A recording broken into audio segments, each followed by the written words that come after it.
Alors, chers participants, merci de continuer avec nous cet webinaire très intéressant. Nous commençons maintenant session 2 qui, comme on l'a dit, va donner le point sur le point de vue des organisations internationales, le point de vue des contributeurs de troupes, point de vue académique et de recherche. On aura aussi à la fin de cette session du temps pour les questions-réponses pour la discussion. Alors, veuillez continuer à envoyer vos questions sur la plateforme Q&A et notre modératrice aussi va les lire, les partager avec les orateurs. Si c'est possible d'adresser les questions à un orateur, ça sera très utile. Je vois qu'il y a plusieurs questions qui ont été partagées ou lancées dans la première session qui peut être bien adressée avec les orateurs de cette deuxième session, surtout sur la langue française, sur le rôle de l'OIF et d'autres. Alors, j'ai grand plaisir à inviter Monsieur Antoine Michon, directeur des affaires politiques et de la gouvernance démocratique à l'OIF, siège Paris, pour être notre premier orateur dans cette deuxième session. Angela, veuillez introduire Monsieur Michon. Depuis le 1er septembre 2020, Monsieur Antoine Michon occupe les fonctions de directeur des affaires politiques et gouvernance démocratique au sein de l'Organisation internationale de la francophonie. Il est conseiller des affaires étrangères et il a occupé différentes fonctions au sein du ministère français des Affaires étrangères. Il était depuis juin 2017 coordinateur politique au sein de la représentation permanente de la France auprès des Nations Unies. À ce titre, il représentait la France aux réunions du Conseil de sécurité et il était en charge de la conduite des négociations des résolutions du Conseil. Il était précédemment sous-directeur de l'environnement et du climat entre 2013 et 2017 et à ce titre membre de l'équipe de la présidence de la COP 21 de 2015, également consul général de France au Cap en Afrique du Sud entre 2009 et 2013 et conseiller politique à l'ambassade de France à Washington entre 2005 et 2009. Il est de nationalité française et diplômé de l'École nationale d'administration en France et de l'Institut d'études politiques de Paris. Merci Angela. Monsieur Michon, j'ai eu le plaisir alors d'être au siège de l'OIF qu'en 2016, je pense 2017, pour participer aux séances de formation des points focaux de capacité civile de maintien de la paix. Je ne sais pas si cette activité continue depuis ce temps-là ou non, mais je sais que voilà que l'OIF développe ses capacités, ses initiatives dans ce domaine-là. Nous serons très heureux de décoder de votre part mettre à jour nos informations sur ce rôle très important. Vous avez la parole. Merci Monsieur l'ambassadeur et merci à votre ambassade, au centre Conflux et au centre international du Caire pour l'organisation de cette table ronde sur le maintien de la paix francophone. Je suis très heureux que cette table ronde se tienne, en plus dans le cadre de la célébration de la Journée internationale de la francophonie. Et je trouve que c'est un très bel exemple qu'elle se tienne en Serbie. Cela montre que la francophonie est bien présente sur les 5 continents, pas seulement en Afrique ou en France, mais sur vraiment l'ensemble des continents et notamment aussi en Europe centrale et orientale. Alors, pour contribuer à cette réflexion, à cette discussion qui est déjà très riche, avec déjà beaucoup d'interventions très intéressantes, je vais intervenir sur trois aspects. Le premier, c'est une lecture du maintien de la paix dans l'espace francophone aujourd'hui. Le deuxième point, ça portera sur les domaines qui nous semblent prioritaires pour améliorer l'efficacité des opérations de maintien de la paix. Et puis, je terminerai en indiquant ce que l'Organisation internationale de la francophonie fait pour appuyer le maintien de la paix. Alors, sur le maintien de la paix dans l'espace francophone, je dirais, c'est assez largement l'histoire du maintien de la paix. peut-être malheureusement, mais il faut bien effectivement noter que sur 12 opérations de maintien de la paix dans le monde aujourd'hui déployées, 7 sont déployées dans des pays de l'espace francophone, donc dans des pays membres de la francophonie. Et les plus grandes opérations de maintien de la paix, celles qui concentrent environ 3/4 du personnel déployé, sont en Afrique francophone. Bien sûr, il s'agit, on l'a déjà mentionné plusieurs fois, de la République démocratique du Congo, la MONUSCO, de la République centrafricaine avec la MINUSCA et de la République du Mali avec la MINUSMA. Donc, effectivement, on est très concerné par la question du maintien de la paix. Et ce maintien de la paix, bon, ça a déjà été dit par plusieurs intervenants, a beaucoup évolué. Ce n'est plus le maintien de la paix je dirais du début des Nations Unies, où on avait des forces, le maintien de la paix, c'était essentiellement des forces d'interposition entre deux pays qui étaient chargées de surveiller l'application de cessez-le-feu. Ça existe toujours, mais dans des cas très limités. Aujourd'hui, on a un maintien de la paix qui est multidimensionnel, et les trois forces que j'ai citées, la MINUSMA, la MINUSCA et la MONUSCO, sont des bons exemples de ces forces multidimensionnelles qui ont aussi pour rôle de renforcer l'État, de stabiliser, de consolider la paix et d'assurer la protection des civils et des droits de l'homme.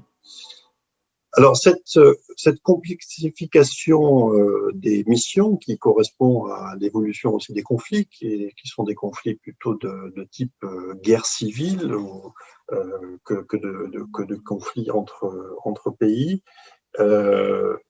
se sont complexifiés aussi parce et on le voit, et encore une fois, ces trois forces sont des bons exemples. Le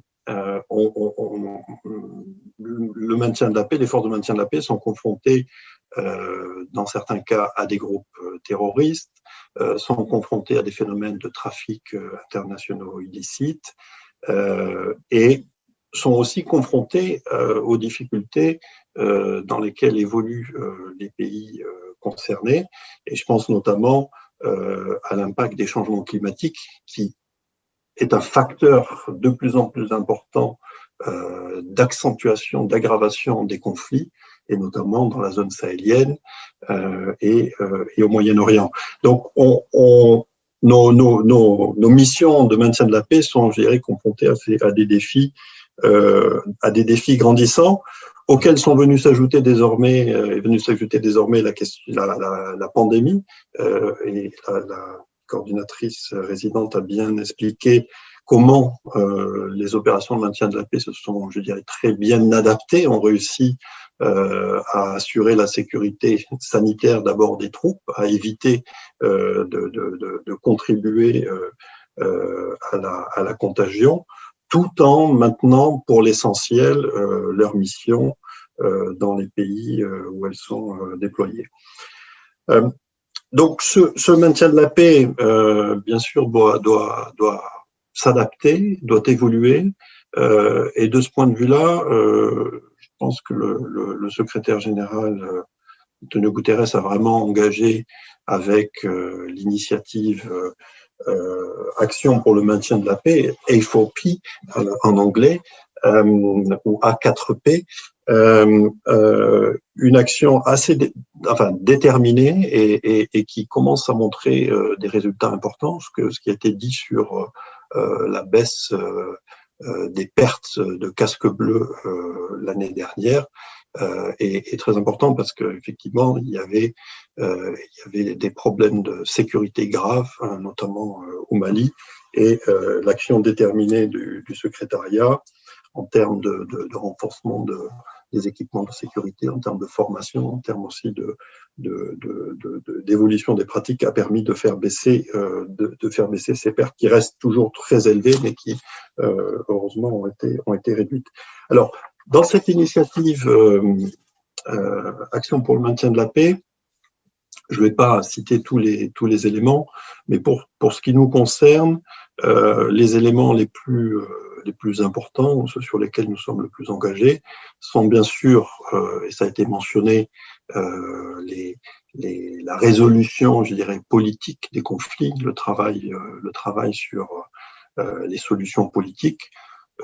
c'est le rôle des missions et notamment des représentants spéciaux du secrétaire général. L'OIF y contribue à travers les bons offices de notre secrétaire général, à travers des envoyés spéciaux qu'elle mobilise notamment sur ces pays où des OMP sont déployés. Mais c'est aussi, le dialogue politique, c'est aussi un dialogue nécessaire entre les différents acteurs du maintien de la paix, et je pense notamment à un dialogue nécessaire entre Conseil de sécurité, pays contributeurs de troupes, qui sont vraiment, bien sûr, la colonne vertébrale des OMP, et avec les pays hôtes. Et ça, bon, c'est un travail sur lequel nous sommes aussi engagés. Enfin, s'agissant de la performance, j'ai déjà parlé de la sécurité et de l'équipement. Nous, ce qui bien sûr, nous concerne le plus à l'OIF, c'est la formation. Et je dirais que nous faisons partie de ceux qui plaident pour sortir de modèles qui seraient fondés exclusivement sur des coopérations nord-sud, pour développer des approches endogènes de formation et pour nous appuyer autant que possible sur des organisations nationales ou régionales. Et à ce titre, l'orateur suivant, qui représente l'école d'application des officiers de la gendarmerie roumaine, est un bon exemple de formation régionale. Il y a aussi des centres de formation régionaux en Afrique que nous soutenons, et nous pensons que c'est un élément important pour les opérations de maintien de la paix. Je voudrais aussi évoquer la question des partenariats. Plusieurs orateurs l'ont déjà indiqué. Le maintien de la paix ne peut pas être juste, je dirais, pensé à New York et mis en œuvre par les représentants spéciaux sur place. Il doit être pensé et mis en œuvre en partenariat étroit avec les organisations régionales. Alors, c'est très vrai sur le continent africain, où l'Union africaine a désormais pris beaucoup de responsabilités, et on a de très bons exemples, notamment je pense à la République centrafricaine, où le dialogue et la coordination presque au quotidien sont très étroites entre l'Union africaine et les Nations unies. Mais c'est vrai aussi avec des organisations sous-régionales comme la Communauté des États d'Afrique centrale pour la République centrafricaine, ou la CEDEAO pour le Mali. Et nous devons, je pense, aller même plus loin. À l'OIF, nous encourageons aussi, je dirais, une forme de partage des responsabilités. Le maintien de la paix peut aussi être assuré par des opérations africaines.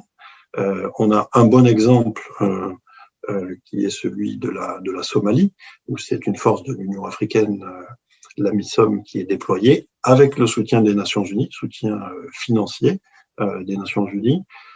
Et un autre exemple qui pourrait être et qui devrait être considéré, c'est celui du Sahel, où vous savez, les 5 États du G5 Sahel ont déployé des forces au centre de cette zone du G5 Sahel, dans la zone dite des 3 frontières, depuis déjà maintenant presque 3 ans.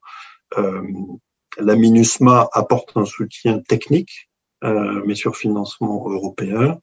Nous pensons que les Nations unies devraient apporter un soutien financier direct à cette force du G5 Sahel pour lui permettre de monter en puissance et pour développer ce modèle d'opération africaine en coordination avec le soutien des Nations unies. Donc c'est aussi pour nous, c'est un élément, je dirais, d'évolution à considérer pour le maintien de la paix, qui ne peut pas être juste du maintien de la paix, je dirais, sous casque bleu. Alors, j'ai déjà évoqué quelques éléments de ce que la francophonie, l'OIF, fait ou soutient.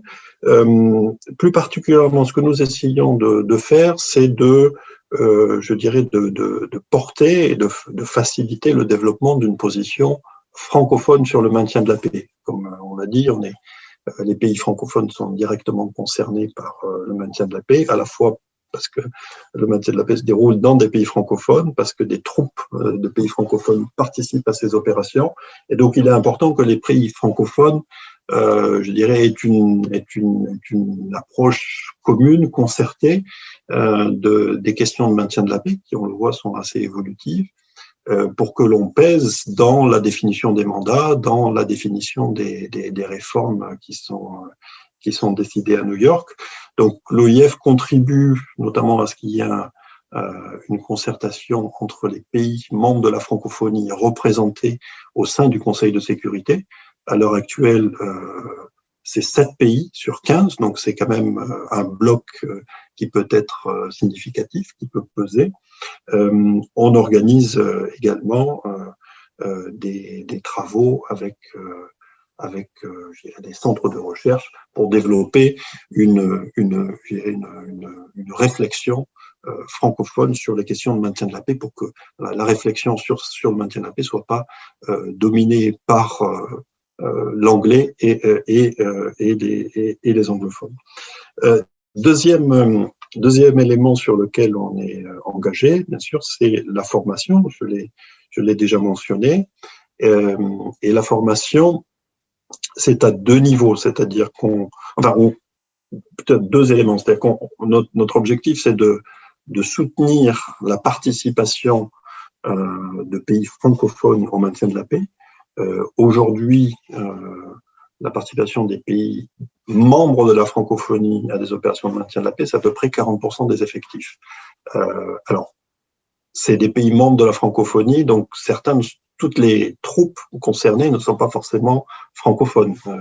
Les troupes égyptiennes sont arabophones, les troupes vietnamiennes parlent vietnamien, donc il peut y avoir des éléments, et il y en a sans doute, notamment parmi les officiers qui maîtrisent le français, mais il y a aussi un effort à faire, et cela, c'est quelque chose sur quoi on est engagé, pour permettre aux non-francophones, aux troupes non-francophones, d'acquérir une maîtrise suffisante du français pour pouvoir l'utiliser dans leur zone de déploiement.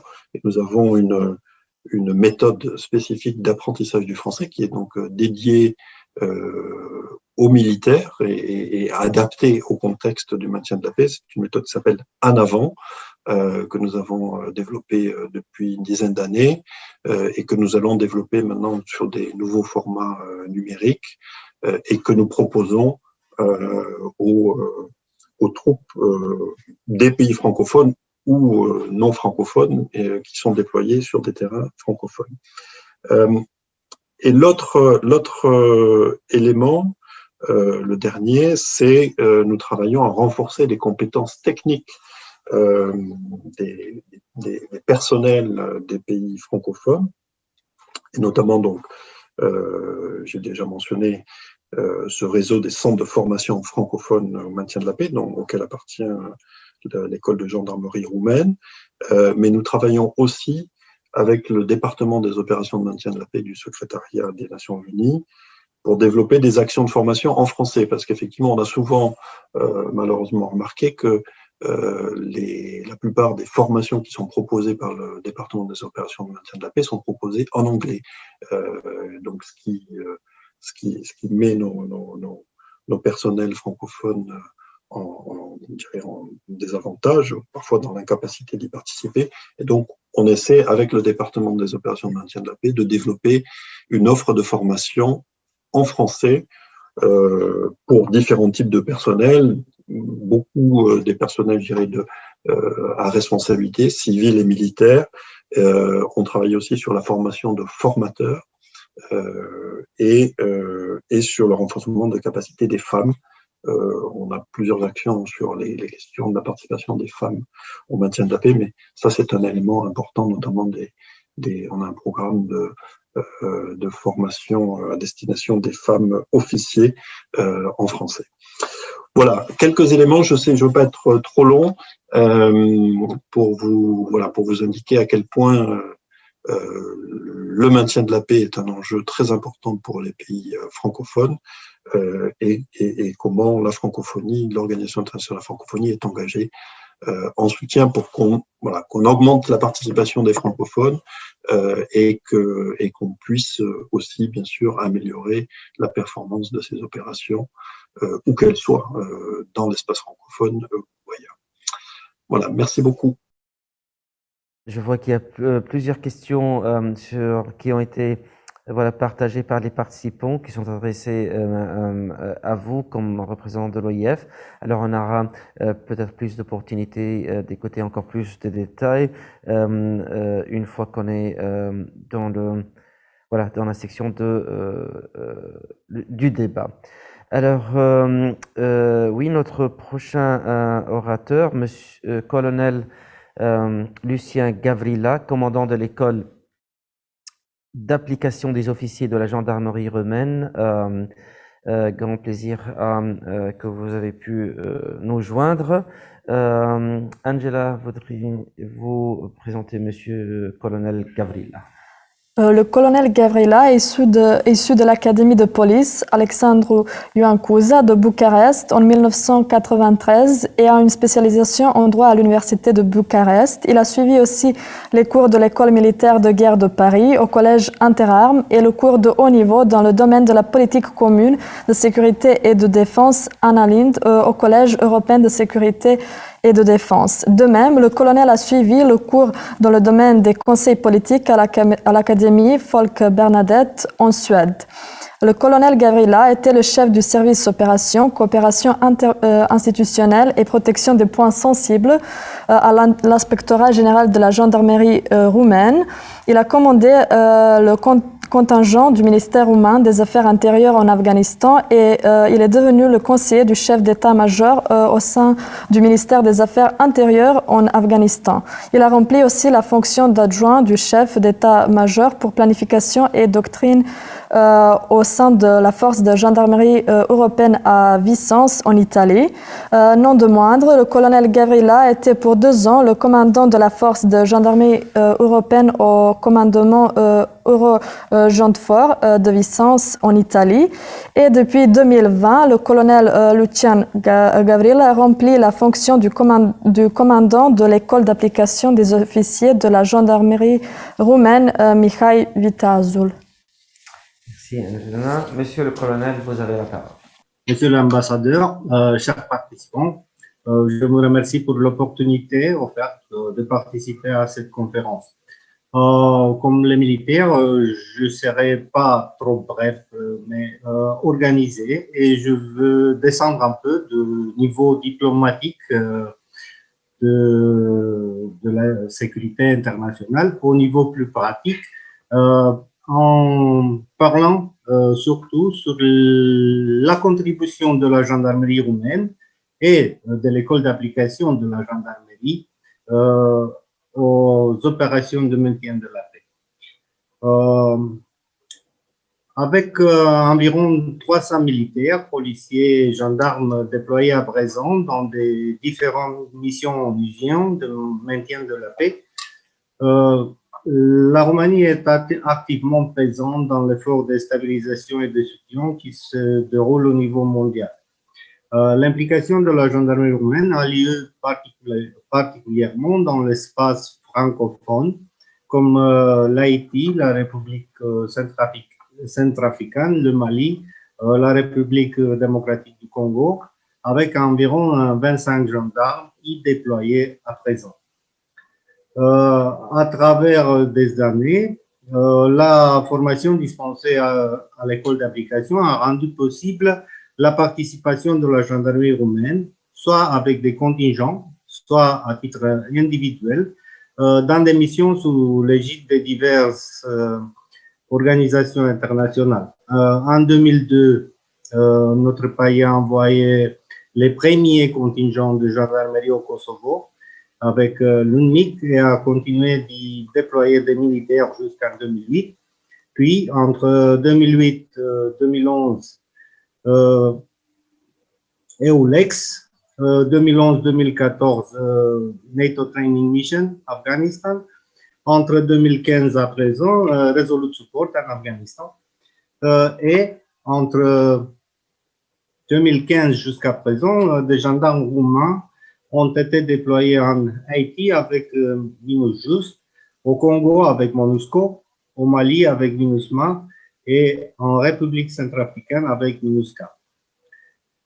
Pour tout ça, l'école d'application assure la formation nécessaire à la participation aux missions de paix et de sécurité pour le personnel de la gendarmerie roumaine et pour le personnel appartenant aux forces de sécurité intérieure des pays avec lesquels la gendarmerie roumaine a des relations de collaboration.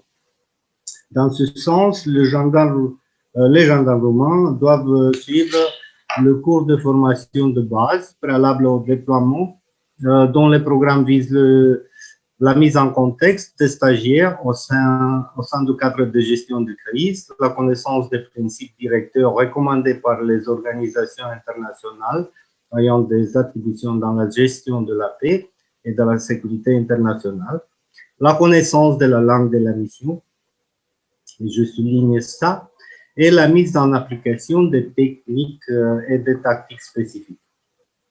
En ce qui concerne la connaissance de la langue de la mission, l'école organise des cours de langue étrangère, anglais ou français, où les stagiaires obtiennent, à part les compétences de langue étrangère générale, des compétences spécialisées par l'étude du vocabulaire militaire. Quant à la formation dans le domaine de la langue française, depuis sa création, l'école d'application a toujours accordé une attention particulière étant donné la longue tradition de collaboration avec la gendarmerie nationale française. Grâce à l'appui offert par l'Organisation internationale de la francophonie, la méthode d'apprentissage du français utilisée lors des cours de langue a été depuis quelques années en avant, qui constitue un outil excellent dans la formation des contingents amenés un jour à servir de la paix. Pour mettre en évidence la préoccupation de l'école pour la formation francophone, il faut tout d'abord mentionner les liens établis avec le ministère des Affaires étrangères de la République française, la Gendarmerie nationale française, l'OIF et l'ONU. En 2003, suite à une convention entre les ministère des Affaires intérieures de Roumanie et le ministère des Affaires étrangères de la République française, au siège de l'école d'application, a été organisé le premier cours international conçu pour satisfaire les besoins de la Roumanie et des pays de l'Europe de l'Est et du Sud-Est, avec lesquels la Roumanie et la France avaient des accords de coopération et des conventions relatives à la formation des stagiaires. Depuis 2012, la formation au cours supérieur international a été réorientée vers les opérations de maintien de paix de l'ONU par l'introduction dans le programme d'enseignement de la formation dans le domaine des opérations de maintien de la paix, OMP. Cette formation a inspiré des cours de formation de base préalables au déploiement, recommandés par l'Organisation des Nations Unies, réunit les connaissances générales et spécifiques que doivent posséder les personnels de maintien de la paix militaire, de police et civile pour qu'une opération de maintien de la paix des Nations Unies fonctionne avec efficacité.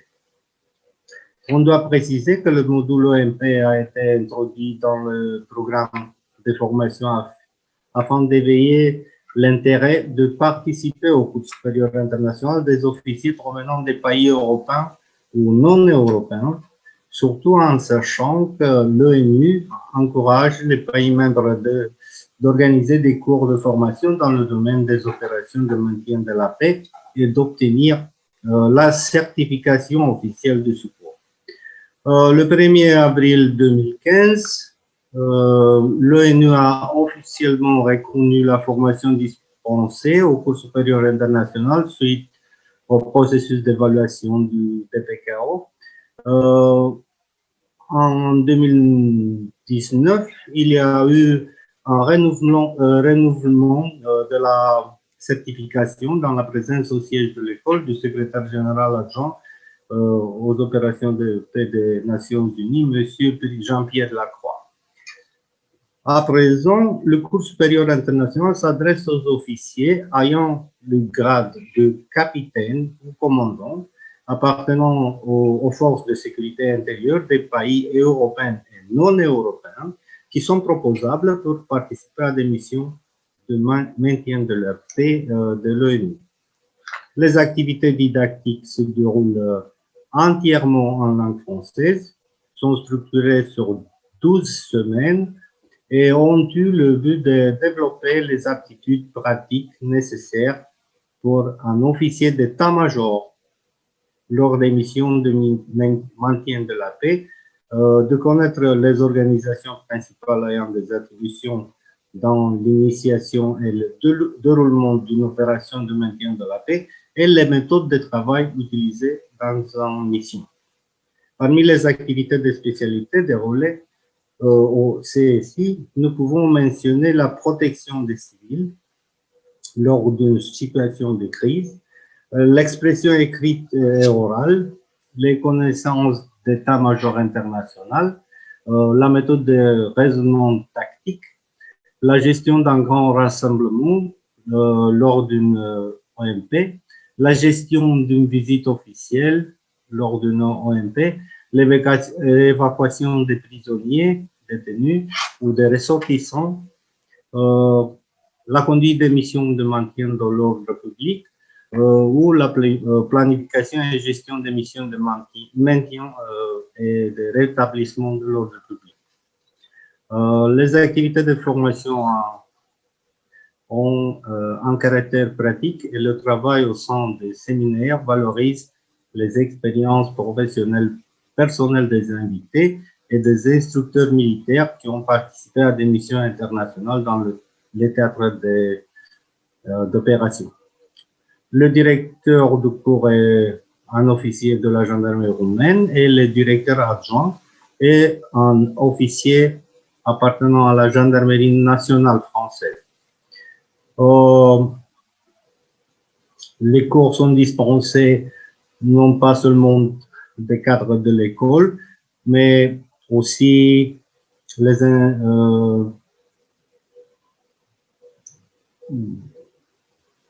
des conférenciers de la gendarmerie roumaine, de la gendarmerie nationale française, de la police française, de la force de gendarmerie européenne, des carabinieri italiens, de la gendarmerie turque, de la Guardia civile espagnole, appartenant à l'Eurojust et au service roumain des renseignements.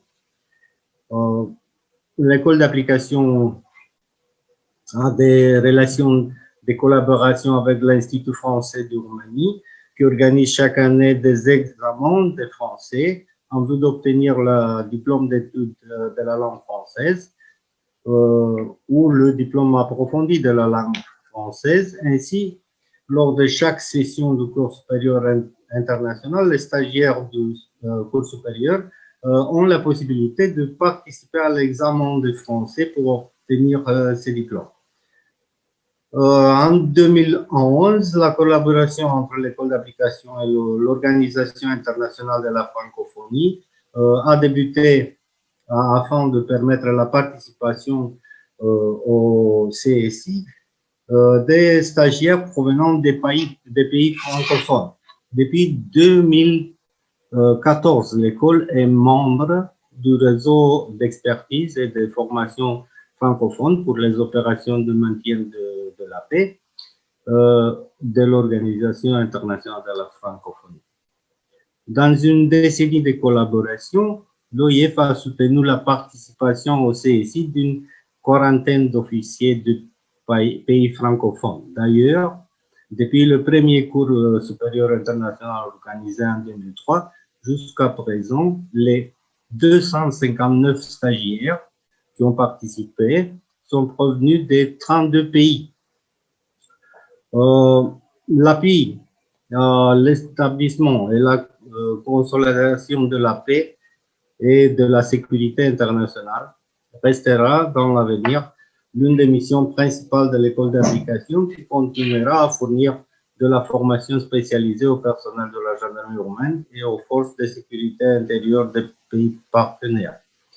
Notre objectif futur sera de continuer la bonne collaboration avec nos partenaires et je mentionne ici en premier lieu l'Organisation internationale de la francophonie avec sa représentation pour l'Europe centrale et orientale et la Gendarmerie nationale française.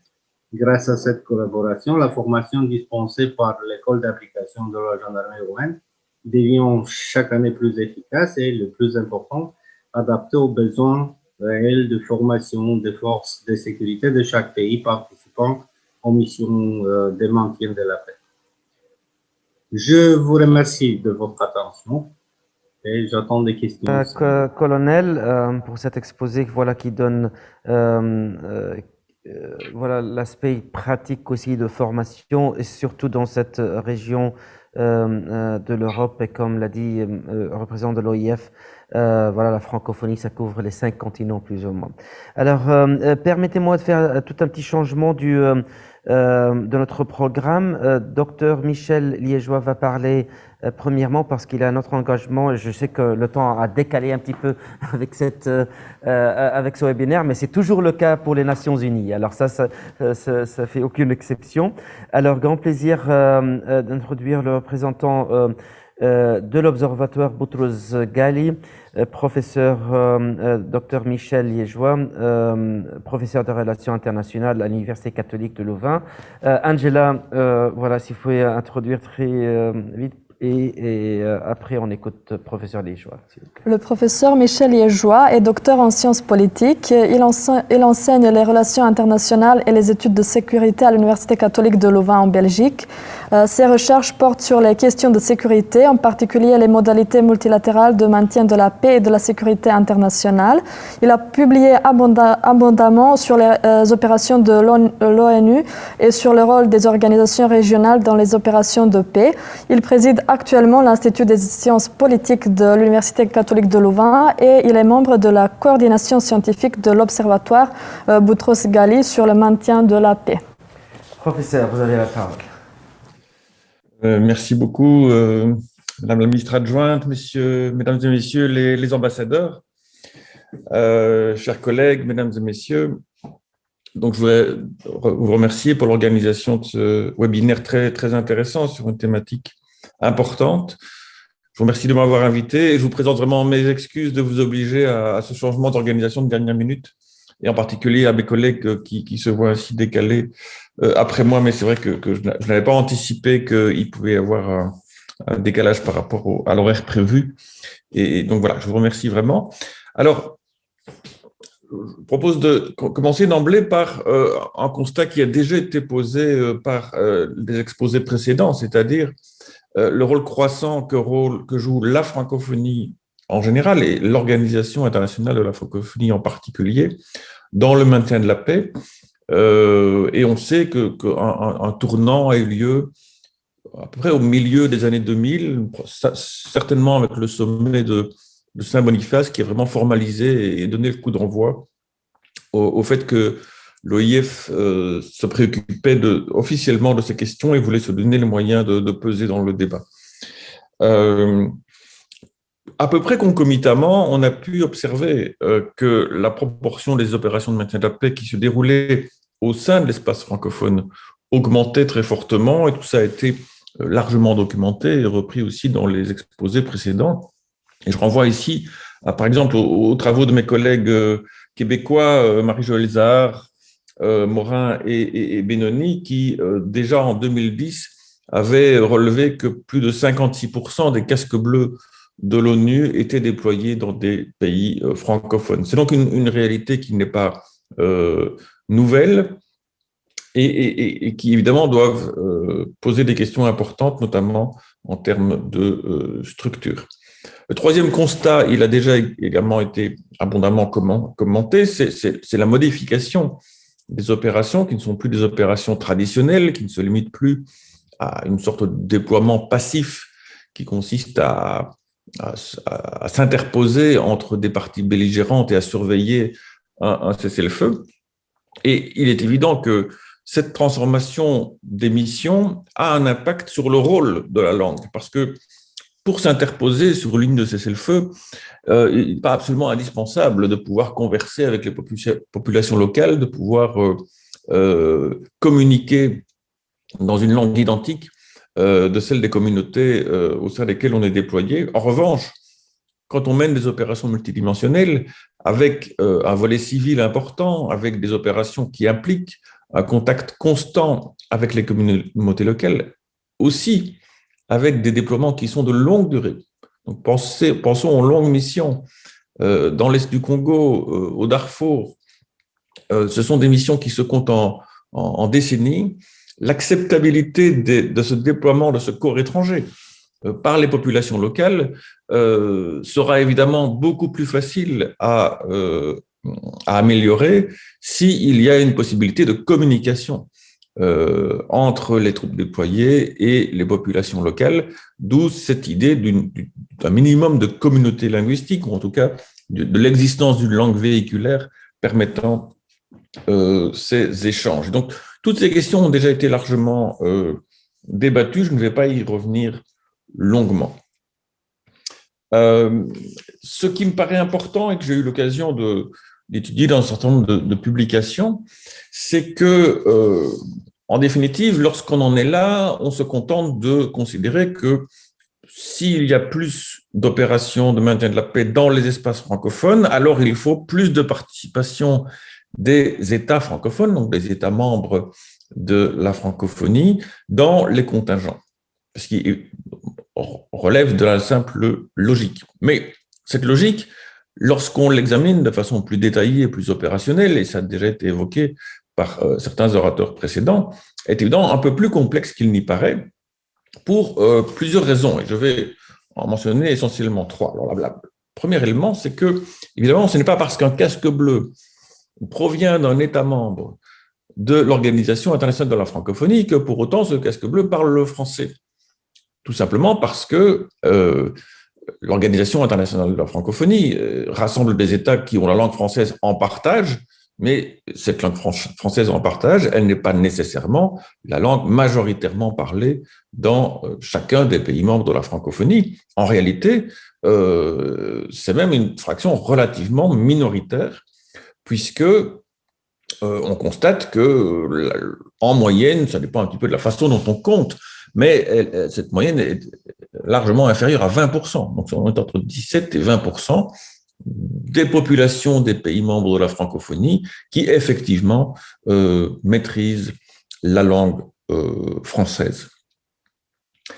Donc, évidemment, sur le terrain, cela provoque un écart important, puisqu'il n'y a absolument aucune garantie automatique du fait que l'envoi de contingents par des pays membres de l'OIF effectivement remplissent cette condition de capacité de communiquer avec les populations locales dans un pays francophone. Et donc, j'avais fait certaines simulations il y a quelques années, et par exemple, un des cas où l'écart était le plus spectaculaire, c'était en 2010 pour l'opération de l'ONU qui était déployée en Côte d'Ivoire. Eh bien, si on calculait le pourcentage des effectifs déployés par l'ONU en Côte d'Ivoire, en fait, 40% des effectifs déployés provenaient d'États membres de la francophonie. Ce qu'on pouvait considérer comme un pourcentage raisonnable de casques bleus francophones dans un pays francophone. Mais en réalité, lorsqu'on examinait la proportion réelle de population francophone dans les pays de ces contingents en question, on tombait en fait à une probabilité que ces casques bleus soient effectivement francophones qui était de 6%.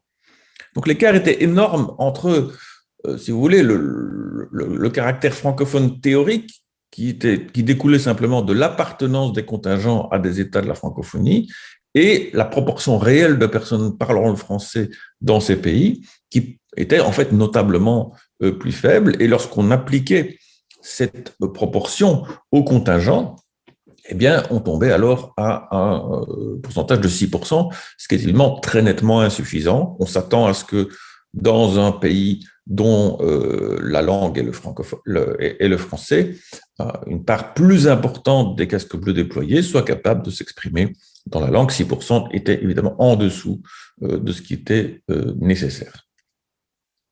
Donc ça, c'est le premier point, c'est cette discordance en réalité qui nécessite un examen beaucoup plus approfondi du caractère réellement francophone. Et donc là, évidemment, il y a un travail à réaliser au sein même des États de la francophonie qui doivent pouvoir organiser des processus de sélection interne, de sorte que lorsque le terrain de déploiement est francophone, il y ait un mécanisme qui permette de sélectionner au sein des contingents qui vont être déployés, des contingents où le pourcentage de francophones est le plus élevé possible, ce qui n'est pas nécessairement le mode d'organisation des forces armées de ces pays, bien entendu. Le deuxième point qui me paraît important, c'est la question du pays de déploiement, où évidemment le même raisonnement est d'application. Ce n'est pas parce qu'un pays de déploiement est membre de la francophonie que les personnes y parlent couramment le français, et qu'on puisse s'attendre à ce que la langue de communication préférentielle avec les communautés locales soit nécessairement le français. Et on peut l'observer aisément avec ce facteur aggravant qu'au-delà du fait que, de façon naturelle et permanente, une partie significative de beaucoup de ces pays de déploiement ne parle pas le français, parle d'autres langues, il y a aussi le fait que souvent le français y est une langue apprise, notamment dans le cadre de la scolarité.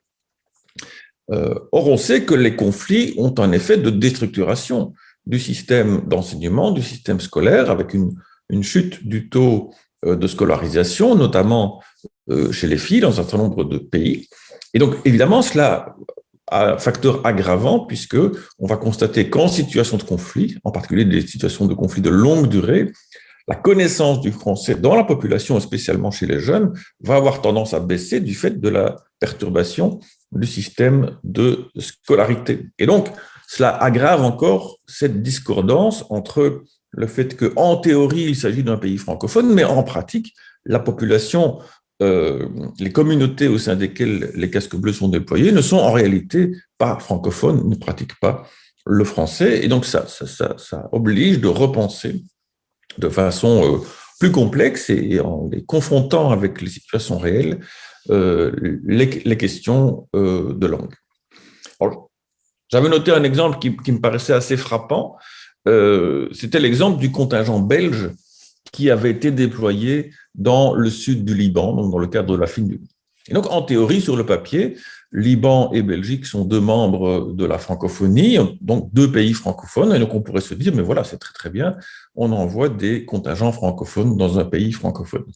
Sauf que lorsqu'on regardait la réalité sur le terrain, on constatait à certains moments que les contingents envoyés par la Belgique étaient en réalité néerlandophones, puisque 60% environ de la population belge est néerlandophone, et donc peut avoir une connaissance secondaire du français, mais qui n'est pas absolument garantie, et que dans le sud du Liban, la population ne parle pas majoritairement le français, sauf dans les couches les plus instruites, et que cette correspondance théorique d'un contingent francophone avec un pays francophone sur le terrain se traduisait en réalité par des casques bleus néerlandophones déployés au sein d'une population essentiellement arabophone. Moralité, dans quelle langue les casques bleus belges communiquaient-ils avec la population locale? Eh bien, la plupart du temps en anglais. Et donc, ces éléments obligent à repenser en fait toute la logique argumentaire qui voudrait que la question de la langue puisse être résolue d'une façon relativement simpliste en accroissant le nombre de contingents francophones dans les opérations de maintien de la paix. Alors, je ne dis pas que ce n'est pas souhaitable en soi. Ce que je veux dire, c'est que ça n'a pas automatiquement pour effet de renforcer la capacité de dialogue et de communication des contingents avec les populations locales. Il faut regarder au cas par cas quels sont les contingents envoyés, quelles sont leurs connaissances effectives de la langue française et quelle est la langue réellement parlée par les populations locales, de façon à pouvoir mesurer cette adéquation. Ceci étant, cela n'empêche que toutes les actions qui sont entreprises actuellement sont importantes, notamment avec un programme comme En Avant, accroître la connaissance, au moins pratique, du français dans les contingents déployés, c'est un des éléments importants. Et bien entendu, la question aussi des postes de responsabilité.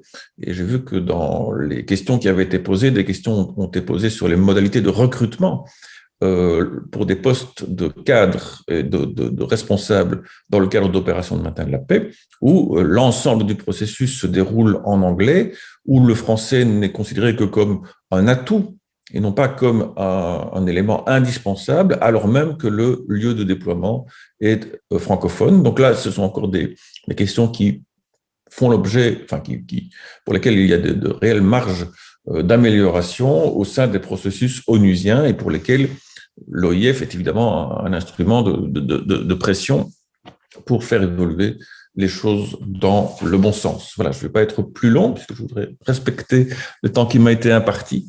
Je vous remercie pour votre attention.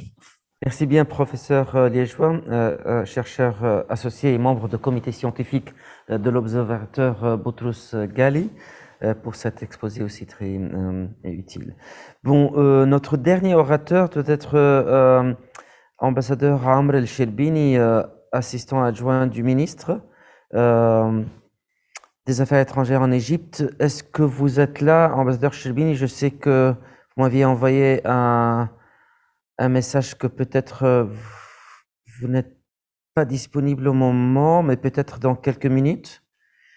Alors, si c'est le cas, parce que je ne vois, si c'est le cas parce que je ne vois pas ambassadeur El-Sherbini actif maintenant, peut-être qu'on peut voilà, ouvrir le débat, la discussion. On a plusieurs questions qui sont voilà, qui ont été partagées par tous les participants.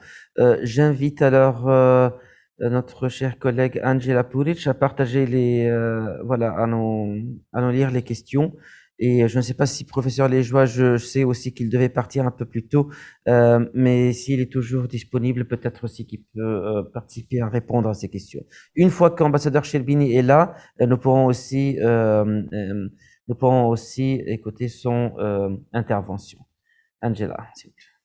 Voilà, on a beaucoup de questions liées à la langue française.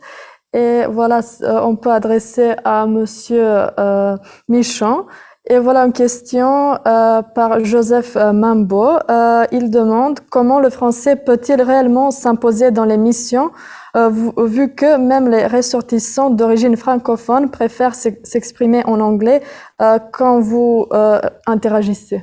Oui, mais écoute, bon, c'est vrai que on peut pas aller contre la volonté des gens, mais ce que on essaie quand même de faire, d'abord, c'est effectivement d'encourager le recrutement de troupes francophones. Bon, le professeur Liégeois a bien expliqué que troupes francophones ne voulait pas forcément, enfin, troupes de pays francophones ne voulait pas forcément dire troupes francophones. Donc, on travaille aussi à proposer des formations en français à ces troupes.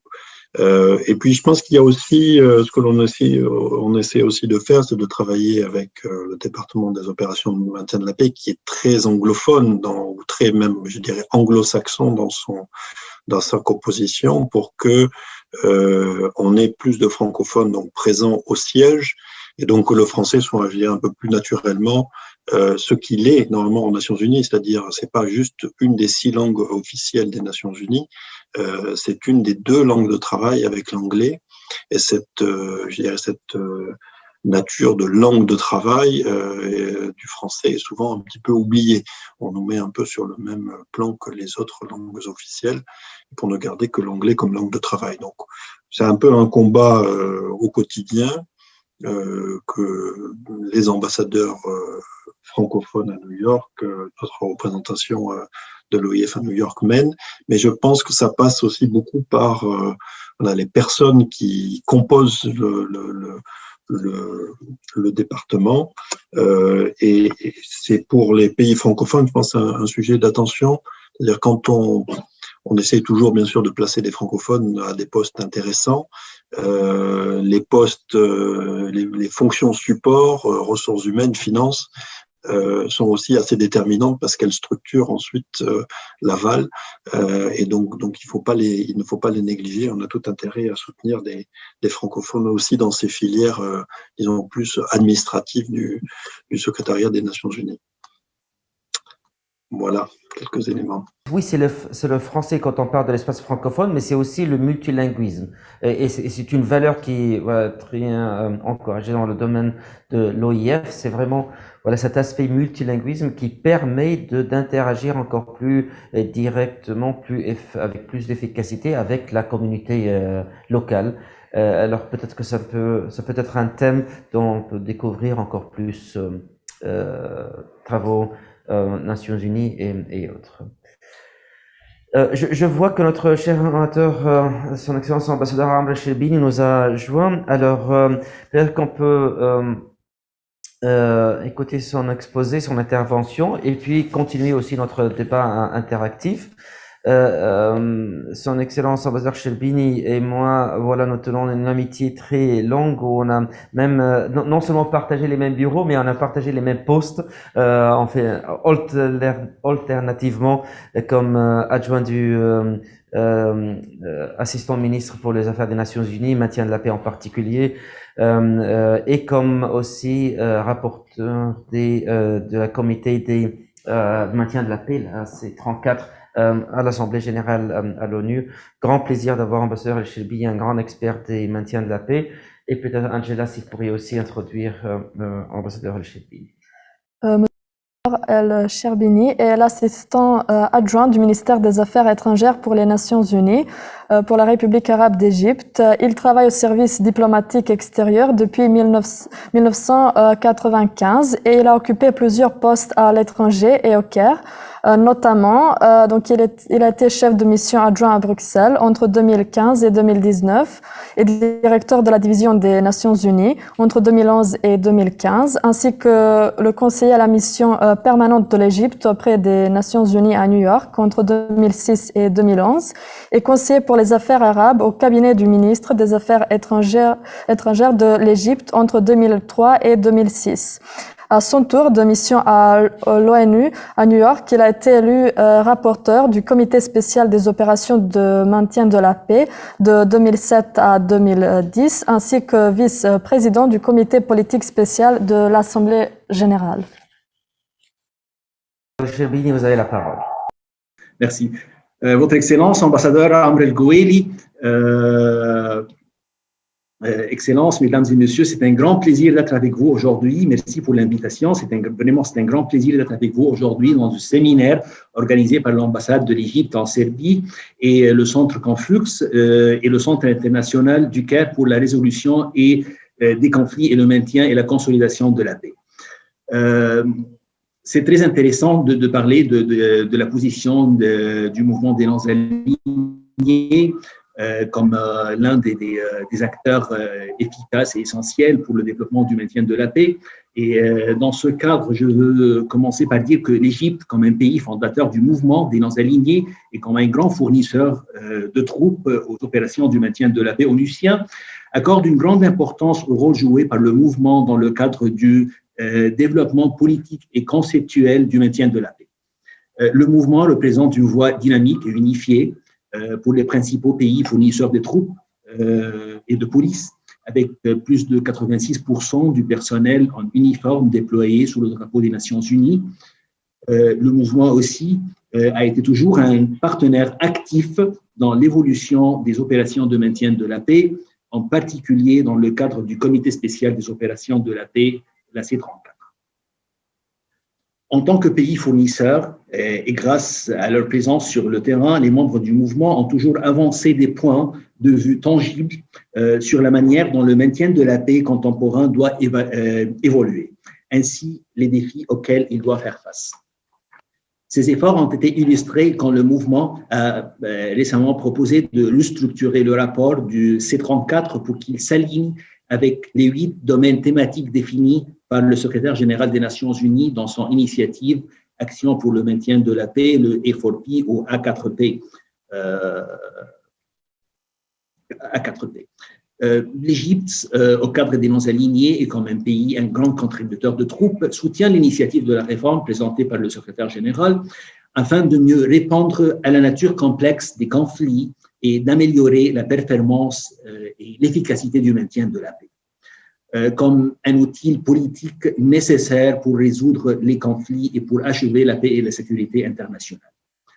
Le mouvement des non-alignés suit maintenant également avec intérêt les discussions qui prend part à New York et aussi la révision en cours de l'initiative du secrétaire général pour évaluer son impact globalement ainsi que les défis qui continuent d'exister, en mettant l'accent sur la nature globale et inclusive des 8 domaines thématiques de la réforme. À cette fin, et dans un effort pour renforcer la voix et le rôle des non-alignés en tant que pays fournisseur de contingents, l'Égypte a lancé la feuille de route du Caire pour améliorer la performance des missions du maintien de la paix. La feuille de route vise à placer les pays fournisseurs et les pays hôtes en Afrique au cœur d'un effort qui vise à donner un élan à la mise en œuvre de l'initiative de réforme du secrétaire général à travers des recommandations concrètes qui viennent du terrain, si je peux dire, concernant les pays qui déploient des troupes sur le terrain et les pays hôtes qui reçoivent les casques bleus. Excellence, je voudrais aussi souligner quelques points de préoccupation pour les non-alignés et aussi l'Égypte comme un pays du mouvement en matière de maintien de la paix. 1. L'amélioration de l'efficacité des opérations de maintien de la paix doit être basée sur une stratégie politique claire et capable à s'adapter, et avec des repères clairs et en temps limité aussi. 2. La performance des opérations ou l'efficacité des opérations de maintien de la paix doit être basée aussi sur une vision équilibrée qui prend en considération les aspects politiques et opérationnels en même temps. Cela nécessite de redéfinir les priorités et séquencer les mandats en mesurant la pertinence des ressources nécessaires pour les achever. 3. Les opérations de maintien de la paix contemporains sont désormais déployées dans des environnements de conflit à haut risque et souvent où il n'y a pas de paix à maintenir. Et aussi, les casques bleus sont souvent ciblés par des attaques des groupes terroristes ou des groupes non étatiques. Notamment, on voit ça toujours, qui prend part au Mali et à la République centrafricaine. Assurer la sécurité des soldats de la paix est une priorité pour les non-alignés, surtout en ce qui concerne pas seulement la sécurité physique, mais aussi le partage de renseignements. 4.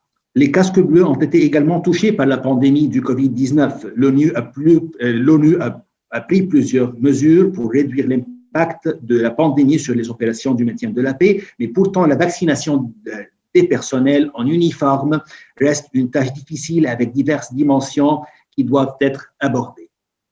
Il y a des discussions qui ont pris part à New York et il y a un groupe d'amis qui a été construit récemment, mais vraiment, on n'a pas vu quelque chose de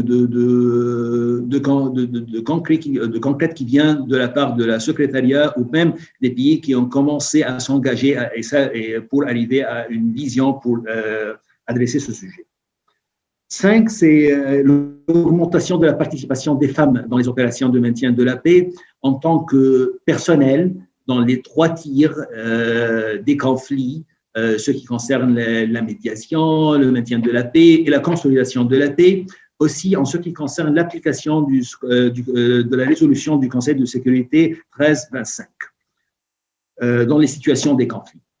Finalement, je voudrais également souligner l'importance d'accroître la contribution des opérations de maintien de la paix à la consolidation de la paix, en particulier pendant les phases de transition et la sortie des missions. Cela est essentiel pour établir la paix durable et à long terme dans les pays en conflit. La Commission de la consolidation de la paix joue un rôle essentiel en conseillant le Conseil de sécurité dans ce cadre afin d'aligner les mandats du Conseil avec les priorités nationales des pays concernés et de résoudre les causes profondes des conflits.